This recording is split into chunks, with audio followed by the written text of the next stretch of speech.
house flipper, a businesswoman, a go-getter, a big investor, a gold builder that could teach you to get richer like millions, baby. You really about to fill your savings. You about to have multiple streams to pass your children, baby. Let me teach you to get your credit on track in the long run. You'll make it all back at Catalyst and watch it all cycle. Your black on firm, but we ain't all black.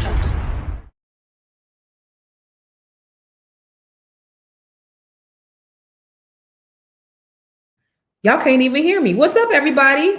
It's your girl, Constance Carter, and this is the Grow Your Money podcast, where we talk about how to grow your money and not blow your money, because if you blow your money, it ain't a damn thing funny.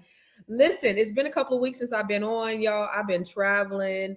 It was my birthday last month, and I was traveling, and so I really missed you guys. And so I just wanted to say, hey, I was supposed to come back on yesterday, but I was trying to get caught up in all the other work that I had to do. But I want to have a conversation with you that I think is extremely important. And so if you are in right now, you guys come on in, my friends. If y'all been here before, this is great. Come on in, put in the chat that you hear where you watching from, because this is a dialogue and not a monologue. And let me just tell you the rules really quick. And if you're watching from Instagram, I typically don't go live on Instagram. I go live on Facebook and X and LinkedIn and YouTube. And so if you post a comment on Instagram, I can't see the comment. It won't go on the stage. But if you go over to YouTube to I am Constance Carter on YouTube and you want to engage with us, then you'll be able to see your comments on the screen. But I do want to I just want to just tell you the rules. Like I said, it's a dialogue and not a monologue. And so I love the engagement. I love for you to talk back to me. I love for you to ask questions. I love to just have, and that's the reason why I go live. Otherwise, I would pre-record this shit and throw it on here and edit and all that. But I like to talk to y'all. Okay. So, let's go ahead and get into it, because I think this is really important. Today I posted, I have been thinking about this for a while, and I didn't have an opportunity to really talk about it, but it was really about the elections and everything that's going on with the elections. And I posted this video today. And again, if this is your first time here or wherever you're watching from, put in the comments, because I know we have people that watch from all over the world, and that's a beautiful thing too. But I was talking about the elections, and I posted it on my Facebook and my Instagram and even on YouTube. Now, TikTok is a whole nother mother these days. My stuff used to get 300,000, 400,000, 500,000, sometimes 1 million views on TikTok. And now my TikTok is down to like 2 or 3 views.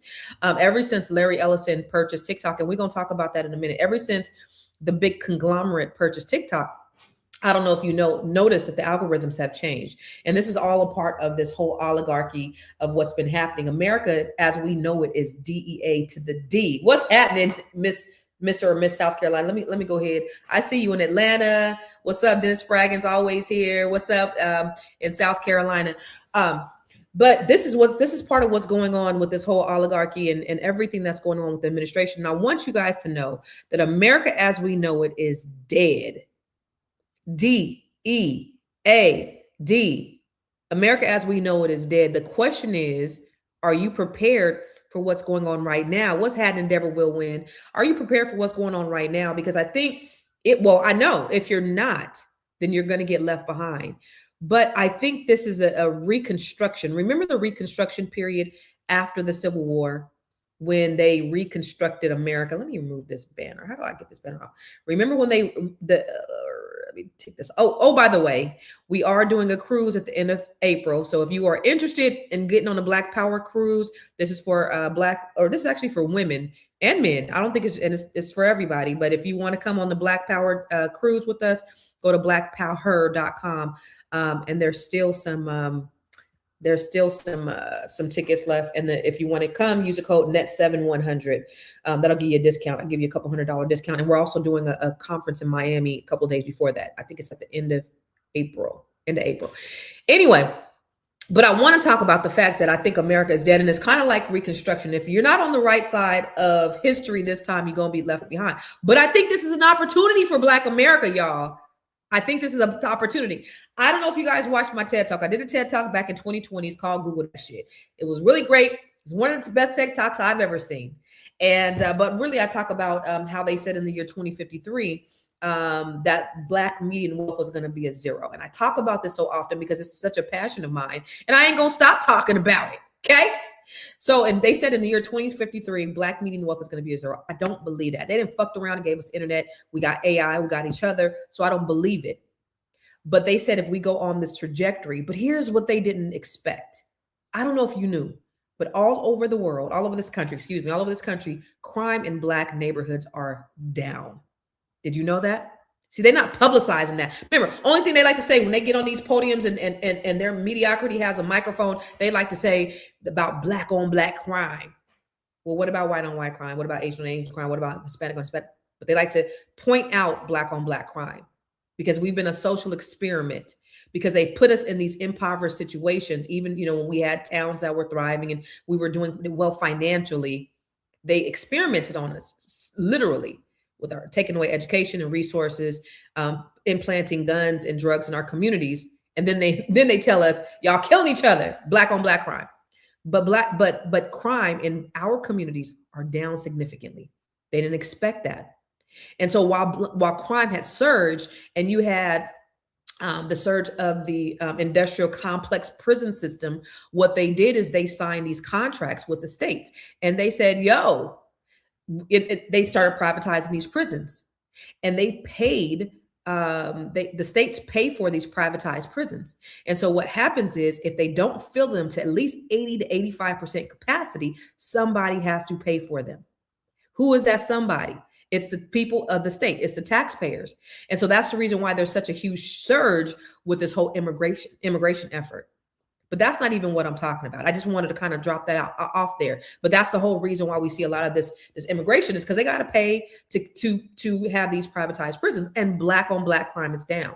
And so when you look at what's happening in our community and you see the shift and everything, again, the microphone to mediocrity, they letting us know their plans. You got Project 2025, which we'll talk about in a minute. We know exactly what's going on. What it's cost for Black people is a great awakening, which I say, I know that there's a great awakening happening with us, because what they've done so well is they did all this stuff. Listen, Project 2025 was in progress for 25 years before it was actually released. They've been working on this shit for 25 years. Think about this.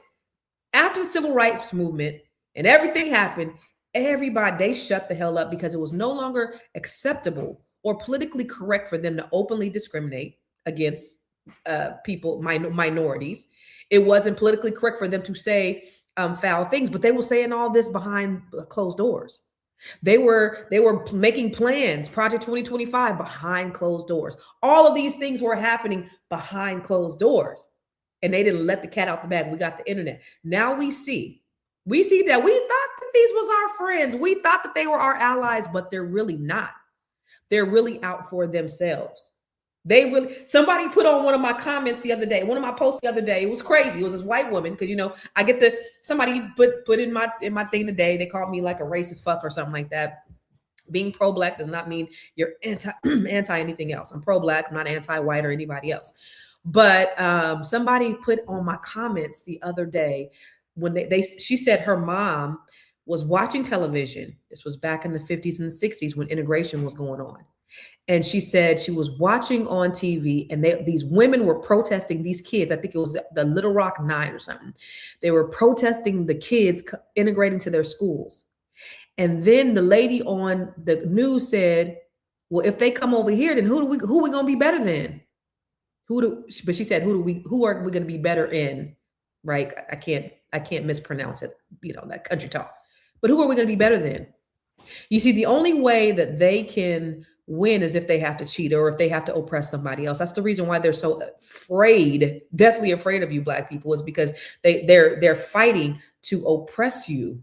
That's what they've been doing for so long. And so what's been happening essentially is there's been an awakening, because now we have the most mediocre man in office, and he's given microphone to other mediocre men that are inexperienced, unqualified, didn't earn it. DEI, they are the true DEI, didn't earn it.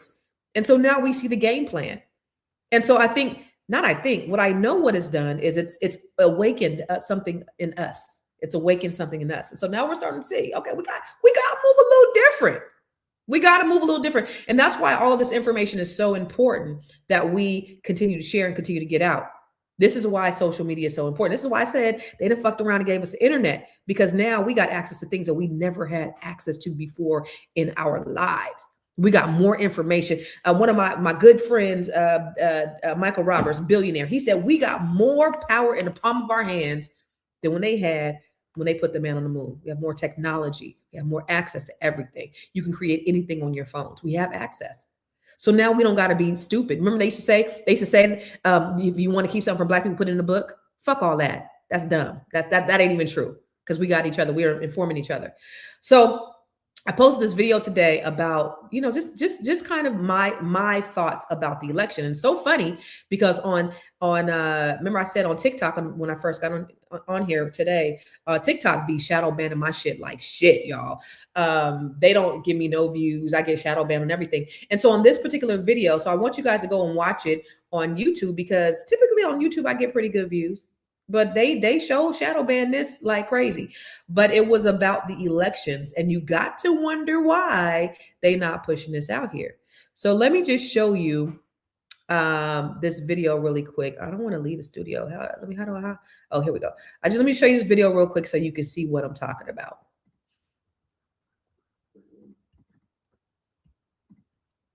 Where is it at? Here we go. Why was Donald Trump so obsessed with telling the world the 2020 election was stolen?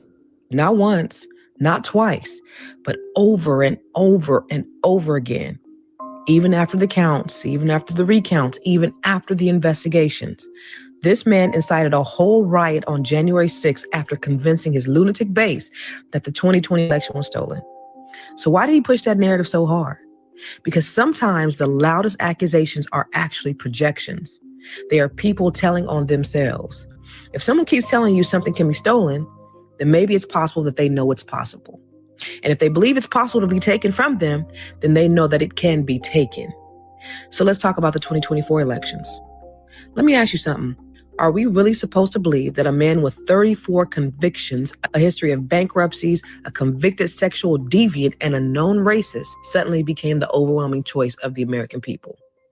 A man that the Washington Post caught in over 30,000 lies that they fact-checked and debunked. Remember election night?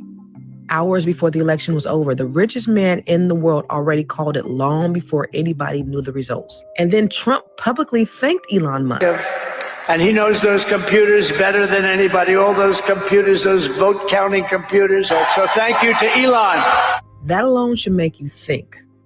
Then look at the maps. States flipped, but not everything flipped. Because when there's a real political wave, it usually carries. Look at this incredible split screen. While the presidency leans heavily red in these states, the down ballot races for the Senate and House are overwhelmingly blue. Then there's a popularity. You telling me that this was a massive movement, but the energy didn't always match? The crowds didn't always match? The enthusiasm didn't always match? So where exactly did all these votes come from? Then look what happened to all the billionaire supporters. They got even richer with more control and more power. Illegal monopolies and consolidations began to form under this administration. Meanwhile, everyday Americans are struggling with food, healthcare, and basic survival. Doge was supposed to get rid of the fraud and waste and reduce the deficit. The deficit is now at the highest it has ever been in history. Meanwhile, Donald Trump pardoned nearly 2,000 criminals and billions of restitution was wiped away. So let me ask you a question. Who benefits when Donald Trump wins? Follow the money. And do you not think that they are going to do everything that they can to hold on to the power and the money that they have? Steve Bannon said if the Republicans lose, he knows that they're going to jail. We know Russia helped them the first time. The second time it was the tech bros. And this time they're doing everything in their power to hold on to it with the SAVE Act. If this man has hollered and screamed constantly about the elections being stolen, then he knows absolutely it can be. Now drop a black fist in the comments and share this with someone who needs to hear this gem. Y'all, what do you think about that? Hold on. So what do you think about that? So of course, I've never believed that Donald Trump actually won this election, but I think this reset in America needed to happen. And a lot of people are afraid, as they should be, because there's a lot going on. But see, here's the thing with Black people. We have survived and thrived under the worst conditions ever. But there's a lot going on, and you got to follow the money. Thank you, Deborah Wilwin. Deborah Wilwin said, I'm following them. You got to follow the money because it's bigger. Listen. They have gotten, we do know that a good majority of rural middle America has the education of third grade comprehension. They have third grade comprehension. We know that. We know that President Lyndon B. Johnson said, if you could take the lowest white man and convince him that he's better than the best colored man, he won't notice that you are picking his pockets.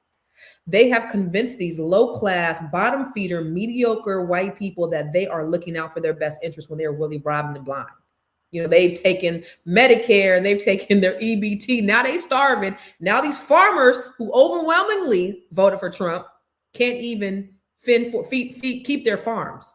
And oh, by the way, you see what they did. Well, and we're going to talk about that in a minute. What they did to the black farmers specifically, as if you're not taking away enough.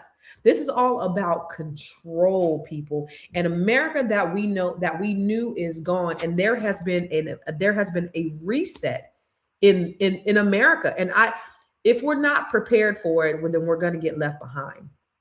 Most people are trying to operate like it's nothing.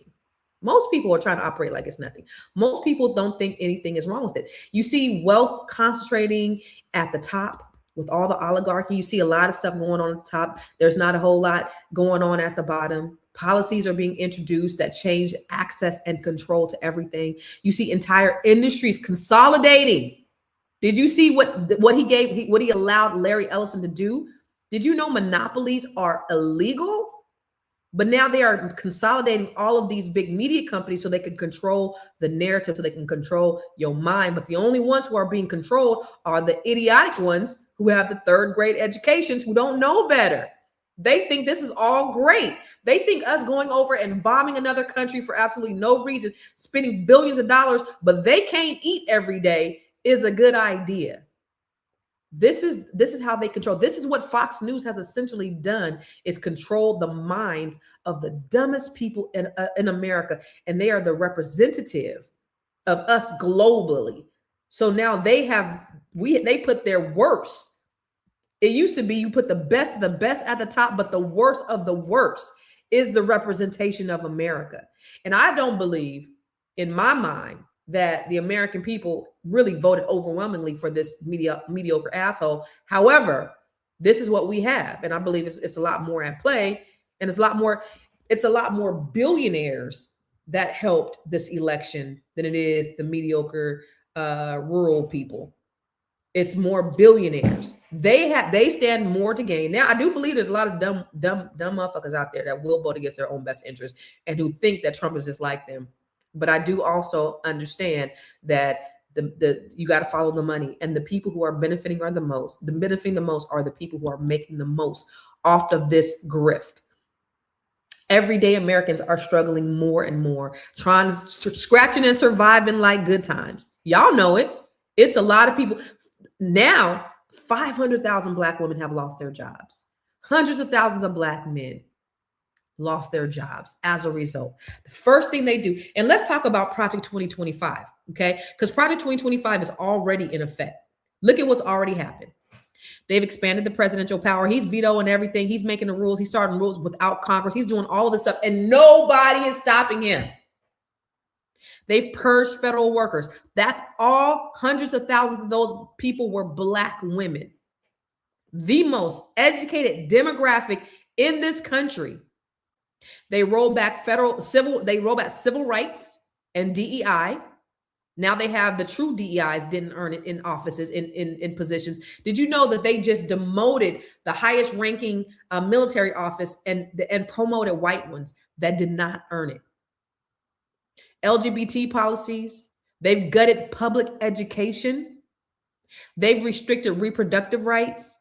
They reduced social safety nets. They cut welfare and EBT and Medicare and given. Did you see that that the people who have the biggest houses, the biggest mansions, who make the most money pay the least in taxes? I wish I would have posted that video. What they'll do is they'll designate their homes as a museum, or they'll have a couple of cows on there and designate as farmland. So now they don't have to pay taxes. This is what they're doing.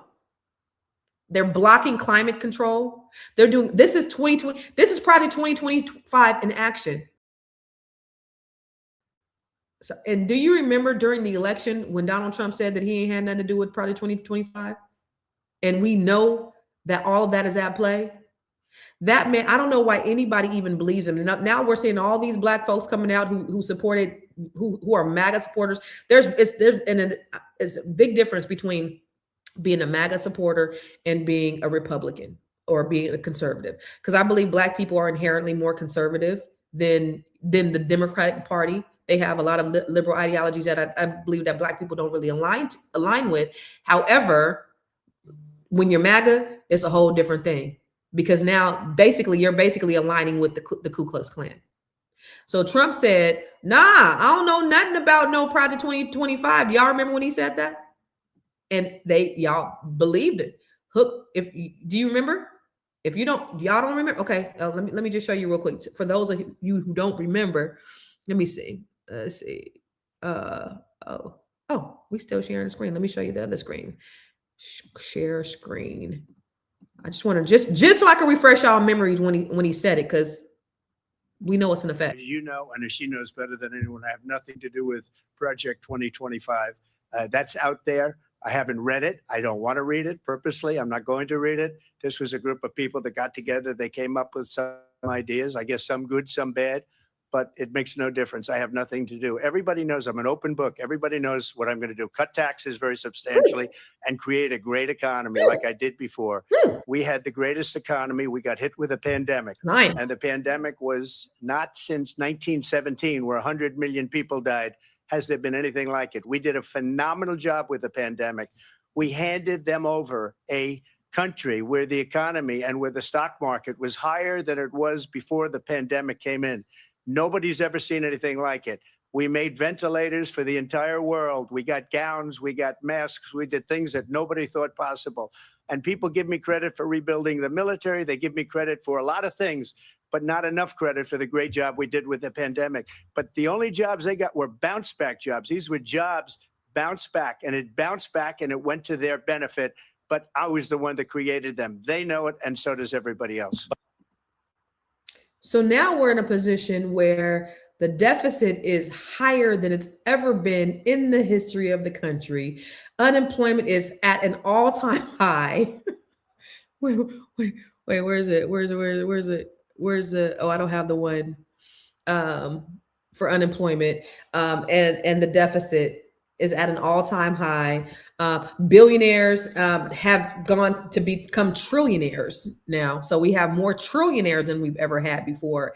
And yet we have no Medicare, or Medicare is leaving, Social Security is leaving, EBT, people can't eat, farmers aren't able to farm. I mean, all kind of stuff going on. And this is what they're saying is doing a great job. This is what Chile liked and voted for. This is what Nick Cannon, this is what Amber Rose, this is what some other Black people, self-hating Negroes that I would say, believe, because they are more concerned with, one, their own tax bracket, number two, men going in women's bathroom, which, oh, by the way, is a problem for me too. And I think it's a problem for most of us. Most Black people, or most people don't want our kids going in the bathroom with men. I don't care, transgender. If you have a penis, you should not be going into a bathroom with women and little girls. But I am not going to vote overwhelmingly against my own best interest because somebody with a penis is going. We can fight that fight on another front, but all this other shit that has resulted as a result of them making that the central focus of policy, people voted just because of that. And now we have all of these various losses, is crazy. And now you have the SAVE Act. So the SAVE Act, if you saw my video, Donald Trump says that the election was stolen. So my point is, if he's saying that the election was stolen, that means he knows that the election can be stolen. So if he thinks that the election can be stolen, then that must mean that he probably stole the election. If he thanked Elon Musk for what he did with the computers, then he obviously thinks that the election can be stolen if he was so hell-bent on the election being stolen. And in my opinion, I believe that the 2024 election was stolen. And I believe that there's some further investigation that needs to go into that. Because who, again, follow the money.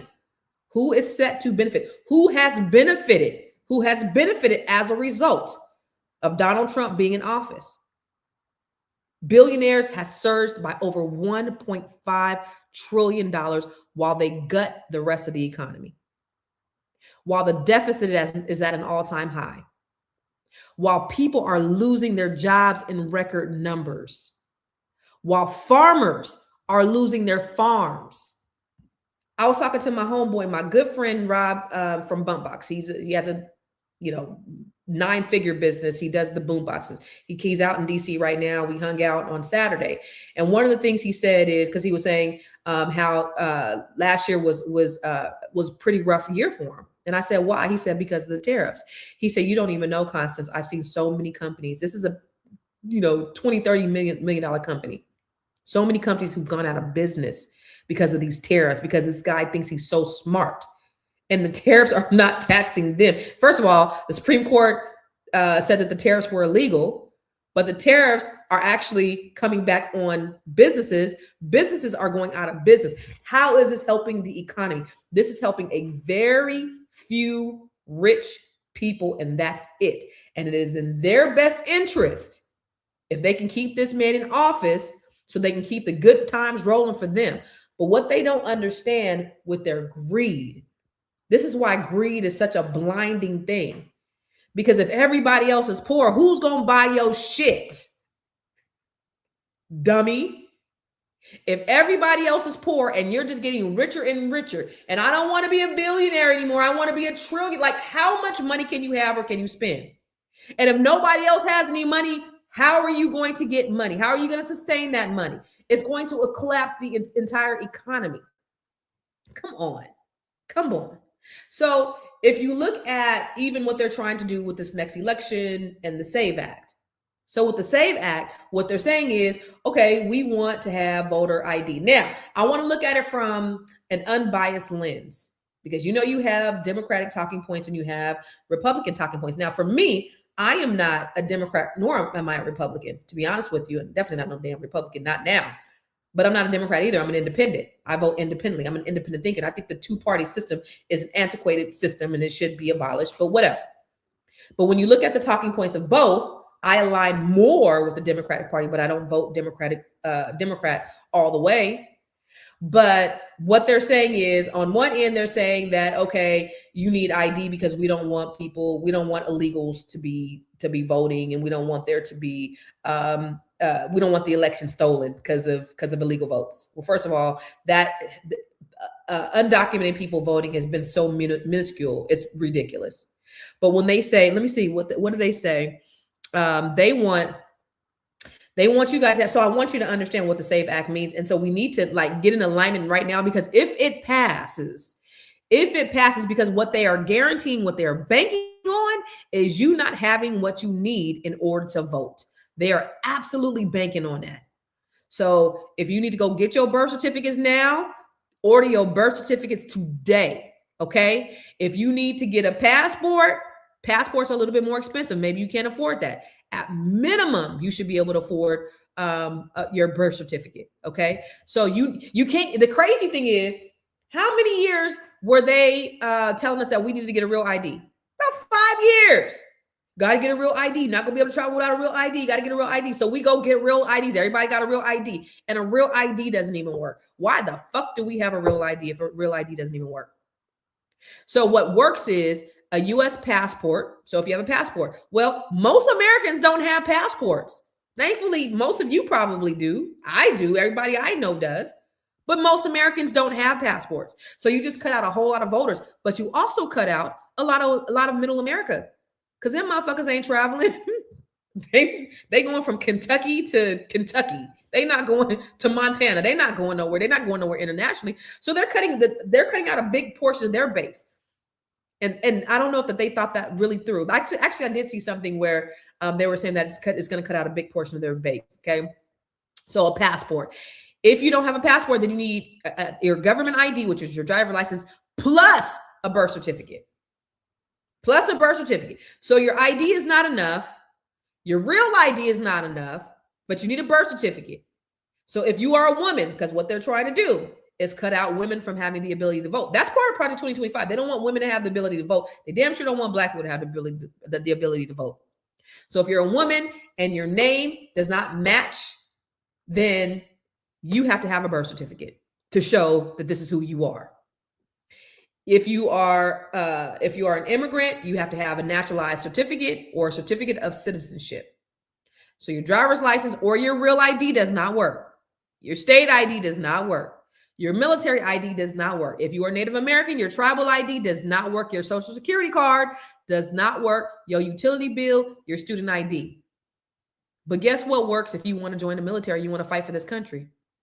Your ID. You don't have to be a natural born citizen to fight for this country, but you have to do that to vote in this country. Is that crazy? You could fight for this country, but you may not be able to vote in this country. So they want to make it harder. But so what the Republicans are saying is, well, they just don't think Black people, Democrats don't think Black people are smart enough to be able to get their passport or be able to get their birth certificates or whatever. Whatever it is, get whatever you need to get right now. Because so they already have that barrier because they believe that it's going to wipe people out from having the ability to vote. Once you guys start getting y'all birth certificate in droves, they're going to find something else because they're going to do whatever they can to cheat. Remember what Donald Trump and the governor of Texas just did in Texas. They made sure that they got enough votes so the Republicans held their space. They're going to do whatever they can to vote, to cheat. This is what they've been doing since the inception of this country. This is how they maintain their hierarchy. And I'm telling you, they don't care about race as much as the people on the bottom do. Because the people on the bottom, they're just scratching their survival. That the whole idea of race, let's talk about the whole idea of race. That was the concept of race is a social construct in the first place to begin with, right? You guys know that. So it happened upon when you had chattel slaves working next to Irish indentured servants. We're working side by side, and them slave owners, them British slave owners said, what happens if they form an alliance and they start thinking that they can overthrow us? That's pretty dangerous. So let's do this. Let's make these Irish indentured servants, let's make them the overseers, and let's put them over the slaves. So now they became white. And so even though these Irish overseers weren't the elite Brits, they were still better than Black people. And so what would they do? They would extra torture the slaves because their assimilation to whiteness was so important that they had to please the white masters. They had to please. So they would torture us even more to disassociate themselves from us. And that's what it's all about. So it's the same thinking today. It's the elite people. It's the people in power. They don't give a fuck about your race. They care about money and power. And they use race as a tool to keep everybody on the bottom divided. And so what we have to understand, and I care about Black people more than anything else because we're the most underserved, we're the most oppressed, we're the most discriminated against. So my goal and my mission is to help Black people because we are the ones that suffer the most under these conditions. And so for us, we just have to realize what the game is. We got to come together. We got to start working together. Also, look at what they just did with the Black farmers. USDA, just the $300 million grant that the USDA had for Black farmers. They removed it. $300 million. We were already underrepresented. This is what they're doing. They're taking everything that they can away from Black people. This is where Black millionaires and billionaires need to step up. And if we can't get it from the government, then we need to come together some kind of way, put our resources together and support Black farmers, support Black businesses. I don't know if you know, at the turn of the century, there were over 1 million Black farmers in the US. We only have 45,000 now. We had 19 million acres of land, and we have less than 5 million now. And a lot of it was taken from us illegally. A lot of them we couldn't keep up with. We couldn't get loans. They shut us out. All of those things happen. And so that's essentially what we're seeing that's being done today by policy. So we have to be insulated. I don't know if you know that Asian people are the most, they vote the least, but they're the most insulated. You know why? Because they have economic power. And when you have money, money is your power. And oh, by the way, if you guys are on Instagram, and you guys, I see a lot of comments in here, but if you're on Instagram, I'm on about 8 other platforms. I'm on Twitter and YouTube and Facebook and LinkedIn, and I can only see the comments from on those platforms. So if you're on Instagram and you want to chime in on the other platform, or you want to chime in and you want to talk back to me and talk black to me, go to YouTube. All right. But I digress. I got a little hype, y'all.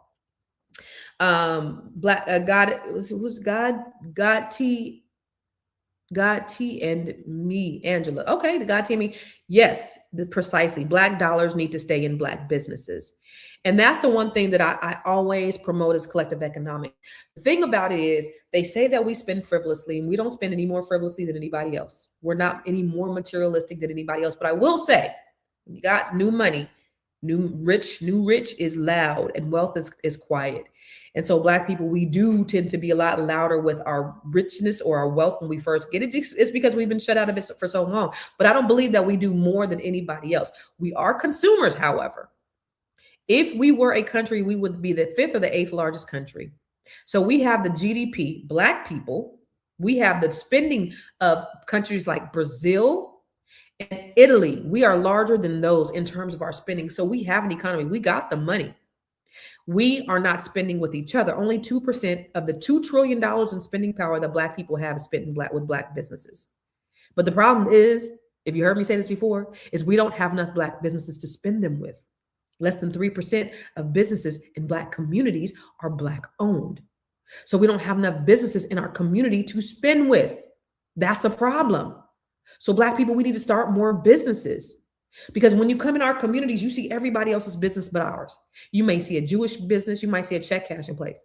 You might see an Arab running a gas station or a hotel or motel. You might see a white business. You might see a Hispanic or an Asian business. Rarely do you see a Black-owned business in a Black community. They are pillaging our community and taking our money, and the dollars are not circulating in our own community. And it's mostly because we are not the business owners. We are the borrowers, not the lenders. But if you go into those communities, if you go in a Jewish community, you're not going to see a Black-owned business. If you go in a white community, if you go into Asian, if you go into a Hispanic community, you're not going to see Black-owned businesses in the way you see in our communities. So we have to take back our communities. We got to take back our money. We got to take back our dollars, and we got to start spending with each other and be intentional about how you spend your money. I'm going to always choose to spend my money with Black people first. I'm going to try at least. I'm going to give them an opportunity. They fuck it up. That might be it. Give them some good feedback. I may not come back, but I'm going to spend with you first. Always. I'm going to always give my people the benefit of the doubt first. So for you self-hating Negroes that say, I don't do business with Black people, slap yourself upside the face for saying some dumb shit like that. Because that's the most self-hating thing that you could say about your own people. So always try to spend with Black people first. Okay? That is not racist. It's not anything like that. That's self-preservation. That is self-preservation. We need to be preserving our communities, because at a time such as this, when America is dead, America is not the same America as it has been the last 100 years. The day of the great American sovereign nation is gone. The days of the New Deal and democracy and diplomacy is gone. And it's every man for themselves. But the only way we survive is if we do it together. That African proverb that says, if you want to go fast, go alone. But if you want to go far, you got to go together. The only way we're going to be able to survive in this environment with everything that's going on, with all these imminent threats, is if we do it together. So we have to practice collective economics. Okay. So always try to buy Black. Start your businesses, Black people. That's important. We got to have businesses to do business with. So create your business. It was so great because, again, I was with my friend over the weekend, the one who started Bumbox. Dude has, I think he said 5 or 6 businesses. They're all $10 million businesses. He's like, I don't do a business unless it generates me $10 million. Okay. He's always thinking. Let me just think. He's just thinking. He did. So let me just tell you a little bit about him. He's a white guy, and he did time in prison. Let me see.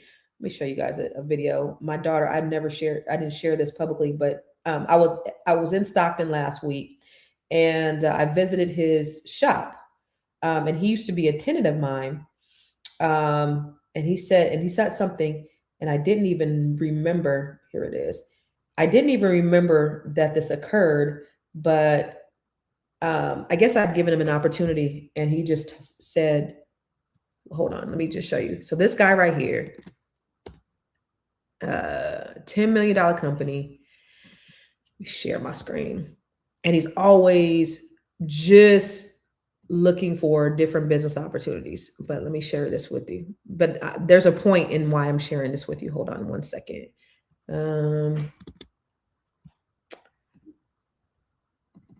There.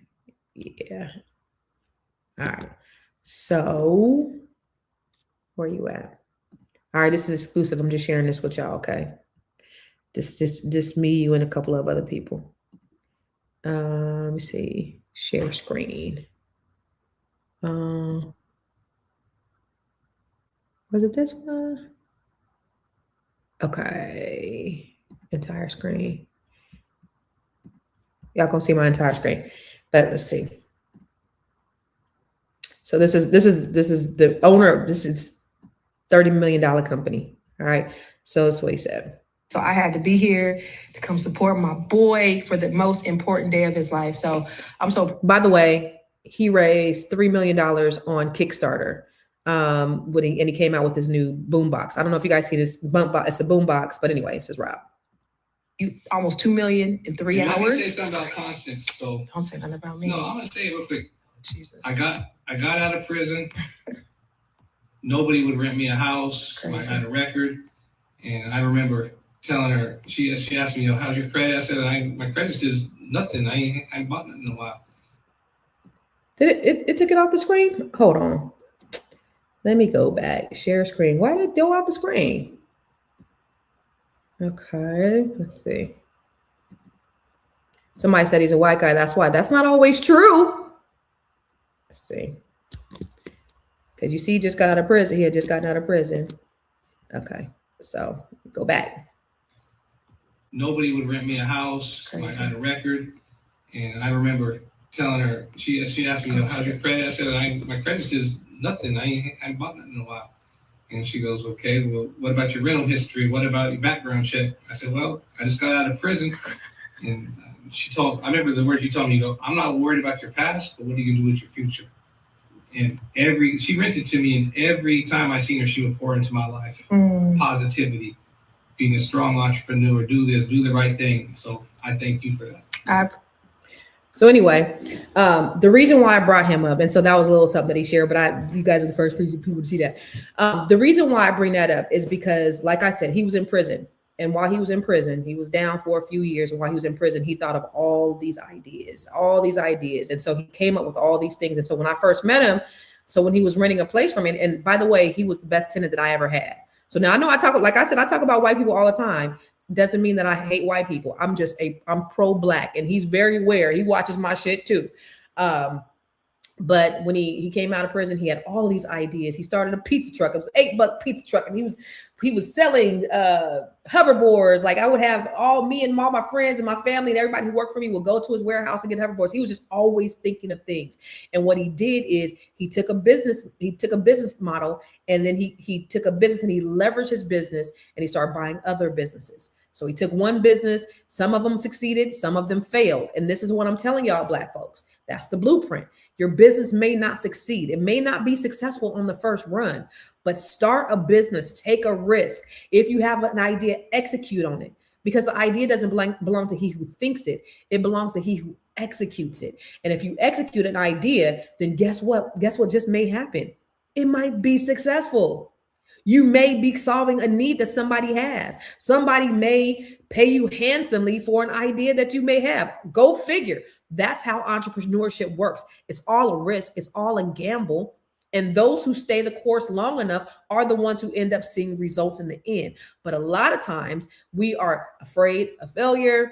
We're afraid of success. We're afraid of losing. We're afraid of being embarrassed. And let me tell you, in my journey of entrepreneurship, I have been embarrassed and mortified. I was driving raggedy ass cars in real estate when everybody is supposed to have a Mercedes. I didn't have a Mercedes starting off. I had a car that barely fucking worked. But I grinded my ass off to make sure that I provided a quality of service unlike anybody else. Because I knew that this had to be it. I knew that that I couldn't go back to a corporate job, that I could not be sitting in the cubicle for the rest of my life doing IT, helping people with their computers. I knew that something was bigger than this. And I had enough faith in myself. I bet on myself. And that is the same thing that you can do with you. This is how we change the game, Black people. In a time of such uncertainty, such as this, we can change the game. We can change the future.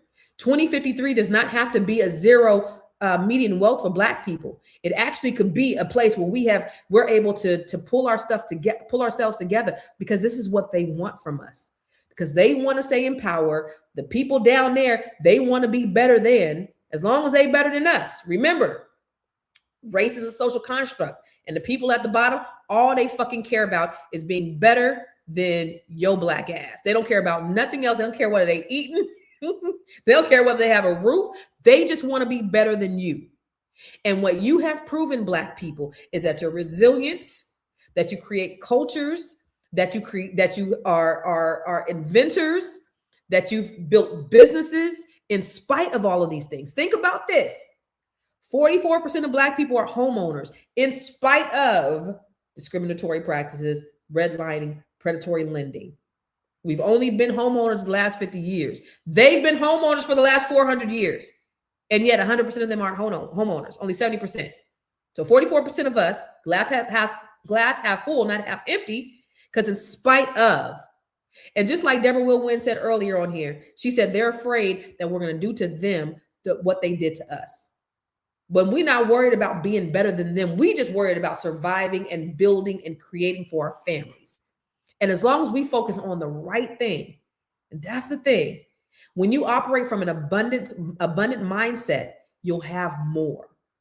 And a lot of people operate in that scarcity mindset, and that's the reason why their thinking is limited, their output is limited, and their input is limited, because they're thinking with a scarcity mind. And the moment you start opening up yourself to wanting more, to earning more, to having more, to giving more, then you're going to be able to get back. But you got to get out of that Eurocentric, individualistic thinking. And we got to start thinking communal. Building our businesses, building our communities, having multiple revenue streams, investing. All of these things are paramount at a time such as this. So now's not the time to sit back and wait and look around and see what's going on. Now is actually the time to get our shit together. Every training that I do, so I work with Black women with the Net 7 Collective, right? I work with Black women from all over the world at this point. Black women, I coach Black women, I pour into them, I give them skills, I help them with strategies, and then we have a community of like-minded Black women. But I also teach the B1 Real Estate Mastery Training, where I'm teaching investors from all over the country how to invest in real estate, how to invest and develop real estate land, okay? And everything that I teach, I also teach collective economics. I teach joint venture partnerships. I teach how do we come together, because it's easy to teach some people this, and then if they have limited resources, or if they have limited skill sets, or maybe even limited thinking, if they can come together with somebody else who has an opposite skill set of them, and you can come together and you could think bigger. Because again, if you want to go fast, go alone, but if you want to go far, you got to go together. I remember a long time ago, I was telling somebody in my family that I was like, we should buy some land together. And the first thing this person said is, nah, we're going to be like the Hatfields and the McCoys. It's going to be a family feud. And I said, well, why would we do that? That wasn't on my side of the family, by the way. My side of the family don't think like that. but that's the reason why they have. But when you think from a selfish and a scarcity mindset, you will never have anything in life. And so I just want to challenge everybody in a time such as this, where we know America as we know it is dead. And we see, carcasses laying all over the ground, and we see bodies.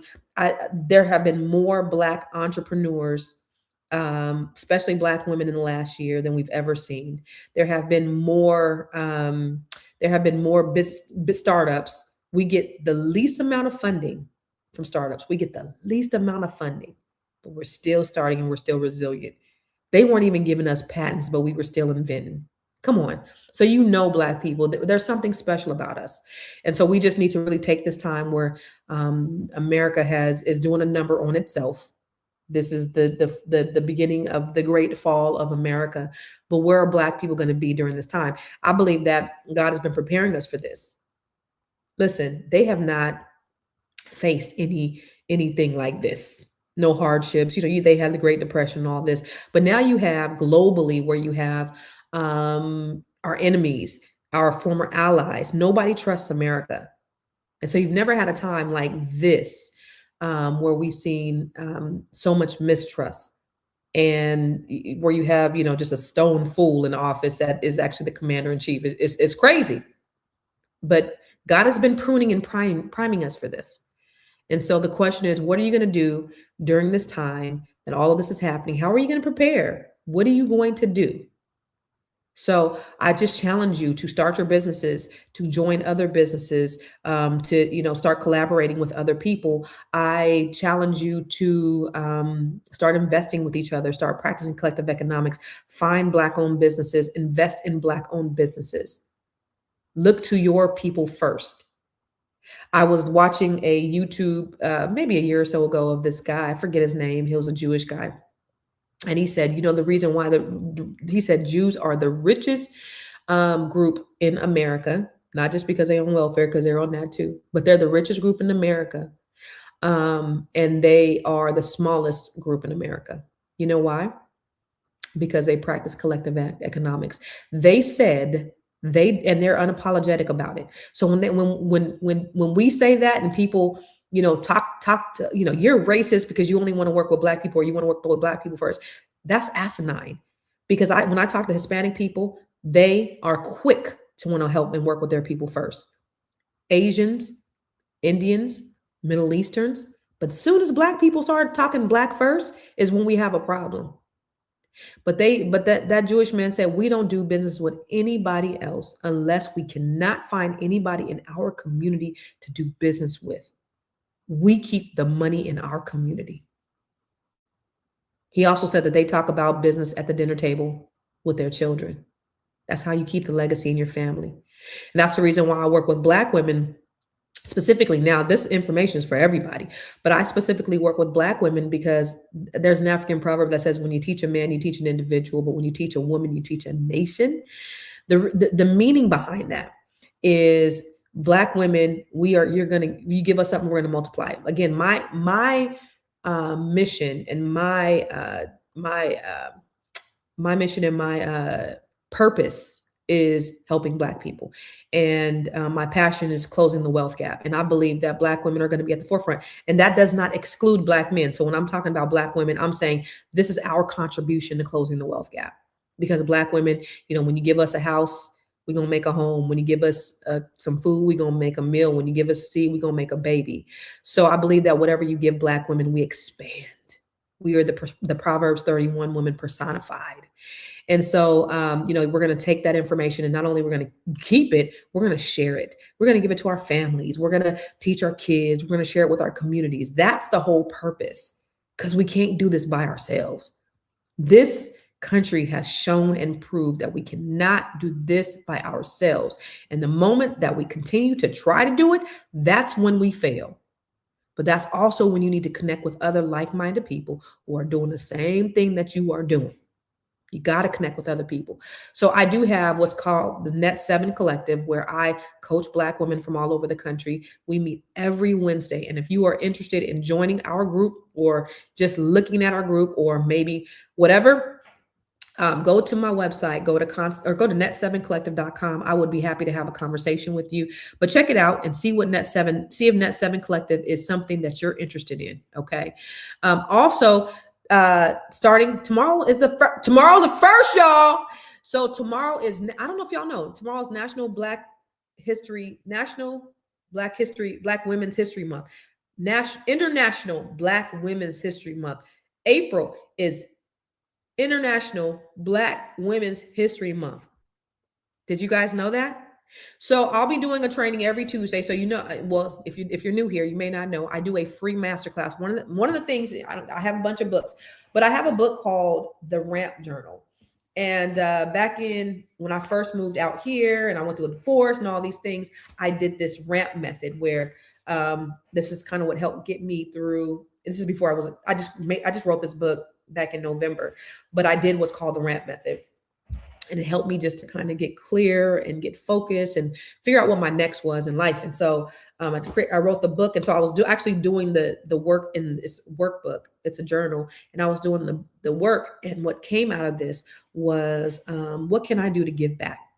Because let me tell you something. I am so abundantly blessed. I'm so abundantly blessed. So I always try to figure out ways I can give back. What do I do? How can I add value? How can I give back in one way or another?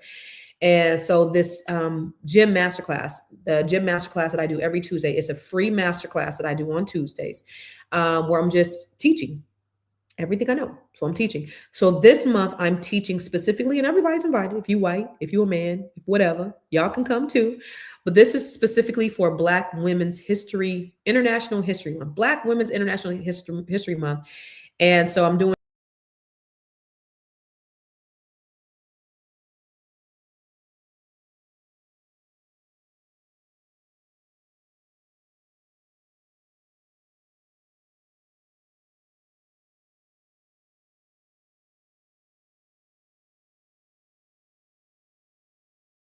on a players club.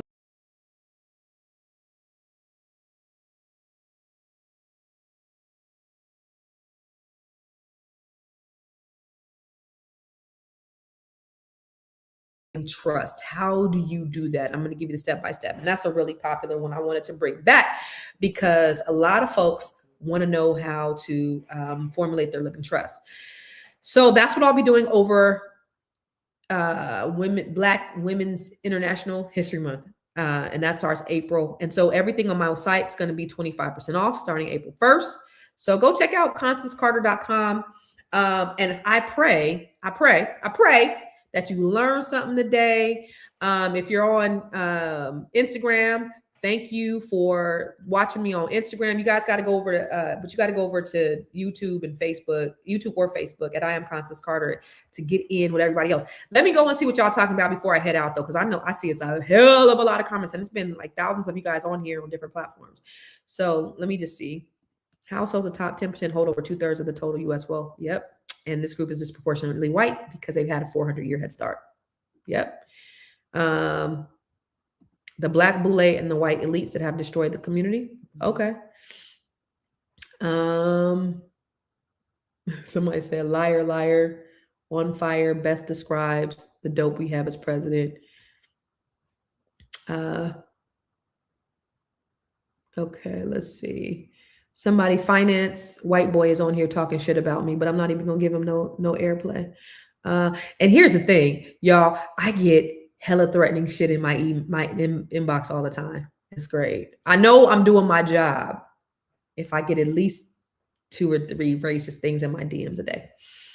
I share your position. Tax brackets won't be worth $1 of the value, right?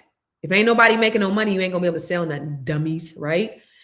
Let me see. I'm just randomly picking. Players collect rent from their opponents and aim to drive them into bankruptcy. That sucks. I appreciate you, Tim, for saying I'm absolutely correct. King P, I served 8 years in the Marine Corps, attained the rank of a sergeant. Wow. It ain't a black thing, it's a control thing. And Tim, I sure appreciate you.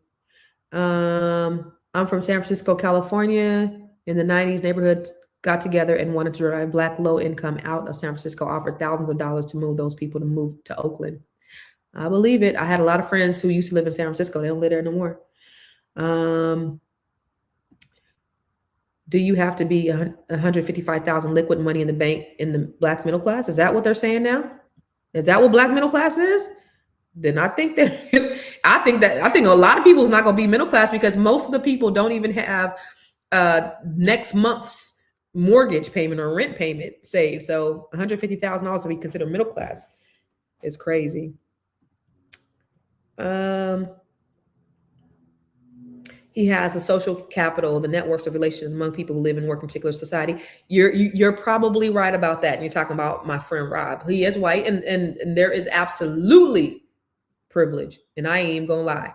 So there's privilege to definitely being white. But if you listen to his story, because he was sharing a story with me, his parents moved to Stockton from Indianapolis, and they lived in a tent the first 5 years. A tent, not even a house. So, but there is proximity to whiteness, and I will say that. So, but they got it out the mud too. Okay. All right, money. Okay. Well, I can't even look at all the I got to get out of here. I got to get to work, but it's a lot of comments on here. What'd she say? This is all we ever want to let us be excellent. But we have Tulsa Rosewood. Yep. If we learn to work together, we are unstoppable. I think we're back. I really do. I believe that we are back. We believe we are back. You guys, I do have what's called the Grow Your Money Club. It's an online training platform where you can go in there and you could take all my trainings over and over again. Lots of online trainings. People have increased their credit score. They've learned how to get multiple revenue streams, all of these things. So inside the Grow Your Money Club, you go to growyourmoney.club. But all this stuff is on my website, constancecarter.com. Y'all, I haven't eaten in like days, and I ate something today, and now my stomach is going, I don't know if y'all can hear it, but my stomach is, I just ate right before I got here. I'm trying to lose weight because, y'all, it's about to be summer, and I didn't gain, I gained so much weight. Oh my God. Y'all, okay, I'm gonna get out of here. But before I went to California last week, and I got on a scale. And so normally I be getting on the scale. Normally I get on the scale and I be like scared to get on the scale. And so, but I was like, I'm gonna get on this. And I tried it. I won't get on the scale until I think I lost a few pounds. And so normally I weigh less than what I think I weigh. And so I got on the scale and I was like, you gotta be kidding me. No, this got to be broken. Something's wrong with the scale. Something's going. So I go down to the base, and my daughter's in the basement. I go get on her scale, and all you hear me saying is, "You got to be kidding!" And my daughter gets up. What's going on, Mom? I'm like, this scale. I have not weighed this much since I was pregnant. so I am working overtime to get this weight off, y'all. But anyway, just had to share that little bit with you. So go to my website, constancecarter.com. I put it on there, constancecarter.com. If all of my offerings, y'all, are on my website, if you want to work with me, any of my coaching, any of my programs, if you want to buy real estate, I'm selling real estate in California, DC, Maryland, Virginia. I own a mortgage company, and so my team can help you with that. Any way that you want to work with me, go to my website, reach out, and I am happy to work with you in any way. All right. I'll see y'all. Maybe I'll see you tomorrow.